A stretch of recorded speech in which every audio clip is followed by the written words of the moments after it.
Welcome to the City of Florissant podcast, your go-to source for news, events, and stories from our beautiful community. Hi, I'm Mayor Tim Lowery. Welcome to another edition of the Mayor's Podcast Show. With me today is Raenada Mason. She's the Public Information Officer for the Small Business Administration from the Office of Disaster Recovery and Resilience. Welcome. Thank you so much. So today we're here to talk about the March 14th tornado that struck the city of Florissant and caused a lot of damage. So can you tell me what the SBA will do for the residents and they're here, and kind of tell about what their role is here in the city of Florissant and the North St. Louis County area? Absolutely. First, thank you for having me here this morning, Mayor Lowery. My heart goes out to those that have been impacted by the storm. So I do want to say that as well, because I was, for a short time, a resident of St. Louis area. So it's been a very difficult time. There's no doubt about it. I mean, we're dealing with the March 14th, and of course, downtown and Clayton are dealing with the other storms. So a lot of disaster that's happened here this year. Yes. So as a result of those storms from March 14th, SBA, Small Business Administration, we're on the grounds here providing information and resources to those that have been impacted by the disaster. May 21st, a presidential declaration was approved as a result of that storm. And so federal funding has become available. So we want to get that information out to the community. We have a disaster loan outreach center set up in Florissant at the library. Florissant Library, right by Banger Park. Yes. And so we're here on the grounds to provide that one-on-one assistance to those that need it.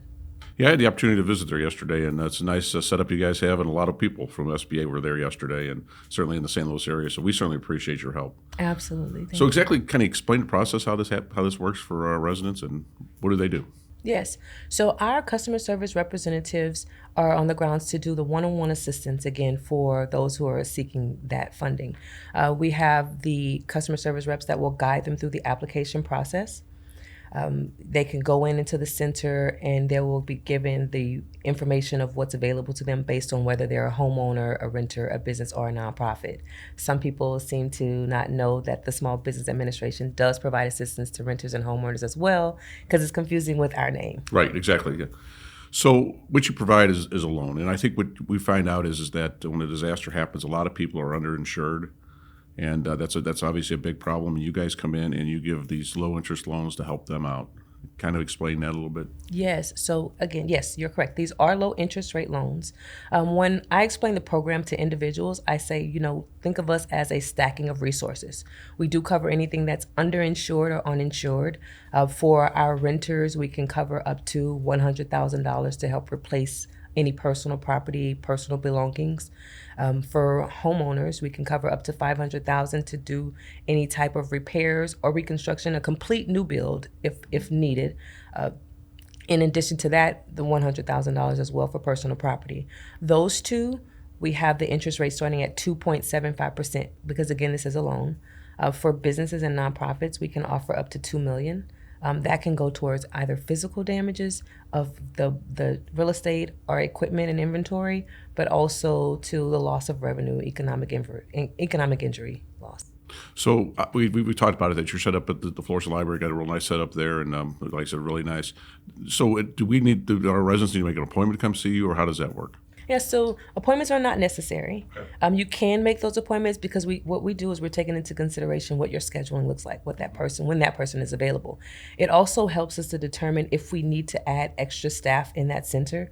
We have a certain amount of staff in the center currently, but if we see there's an influx of appointments being scheduled, then we will change it accordingly to make sure that we have enough staffing for those that need that help. So what is the difference between the physical damage loan and the economic injury? Great question. So our physical, that applies to businesses and nonprofits first, the physical damage or the economic injury. When it comes to economic injury, physical damage loans are specific to the losses or damaged equipment, real estate inventory. And then the economic injury we see in disasters that are businesses that have not sustained any physical damages, but they've seen an interruption in their business. They've lost customers because maybe some have had to temporarily relocate.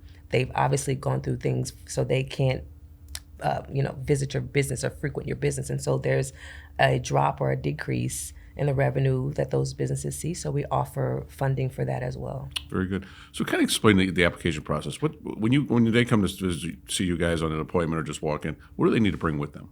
Yeah, so it's important that they bring obviously the ID first.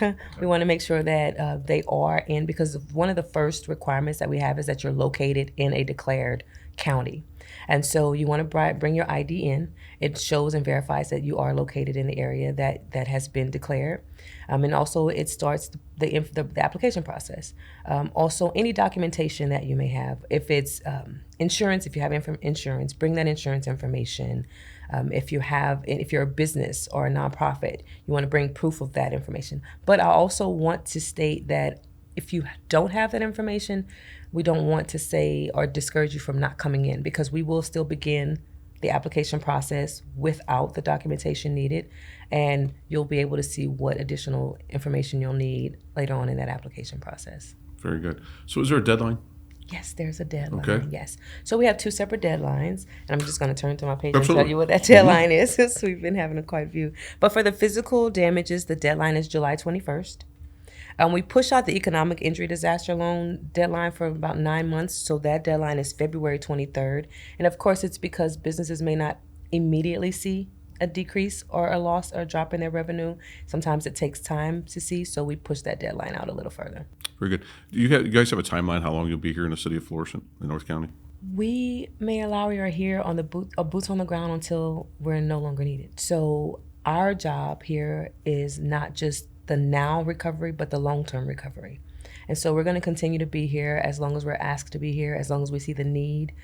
For SBA, we do have the deadline, but it doesn't mean that we stop there, because in addition to the application, there are other issues that come up when you're submitting your application. There are issues where applications are withdrawn due to, lack of paperwork. You may have to come in and seek assistance for that. We have individuals who come in and they want to know what's the status of their application, how, what's the pause, what other information they need.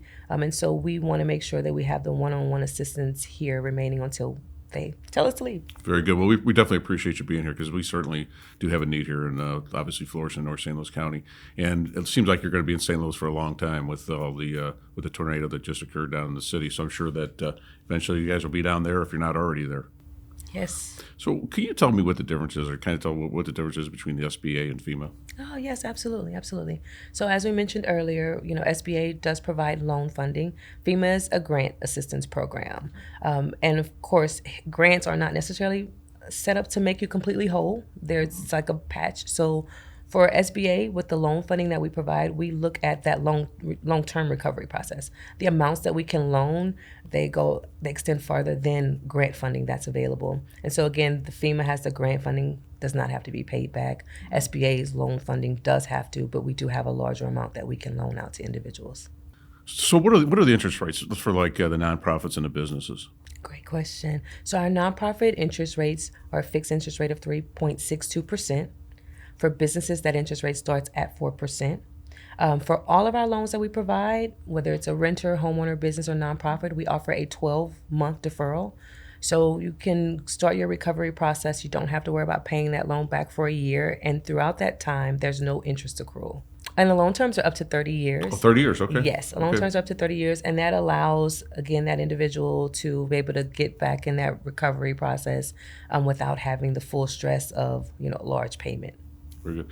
And I know that just from being there yesterday, I know that you've already had quite a few people come in to start the loan application. So that's great. Yes, we have. We've received a good amount of people. We've also been out in the community. I'll be attending an event today, and correct me if I mispronounce it, Bellefontaine? Bellefontaine Neighbors.